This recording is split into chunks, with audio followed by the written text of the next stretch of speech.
Goeiemôre dames en here, my naam is Leandro Eiwoud en ek is in graad 3 laerskool in Port Elizabeth. Vandag lees ek vir julle moedertaal poesie. My stadse naam is Mayans Wosh, skrywer onbekend. Mayans Wosh. Terwyl ek eendag straat afstap, sien ek voor my loop 'n grap. En daar met bont geverfde Tony. Jy sou dit seker nooit kan glo nie. Dag vriend, sê hy en knip slinks. Volg net die eerste afdraai links. Dan kom jy by die silkestent, die grootste skouspel ooit bekend. Dis akrobate, wilde diere, ag, iets vir alle mense giere. Ons Hans Worsje laat jou skater, met grappe van die eerste water.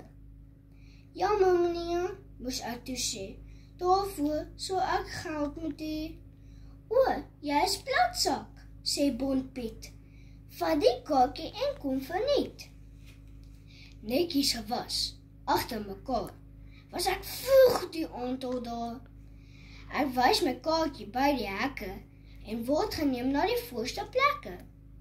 Spierwit perde met vere op die kop, staan op haar agterpote op. Al hoef toe sy Hans Worsje joel, ek lag my slap daar in my stoel. Van alle kleure is daar bietjies.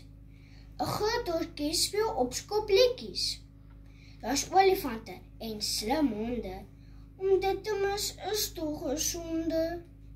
Wat daardie aand so ek onthou, en Mayans Wosh, die gawe ou, dolfie weet, stads en groot miskien, so ons mekaar weer eendag sien. Dankie dames en here.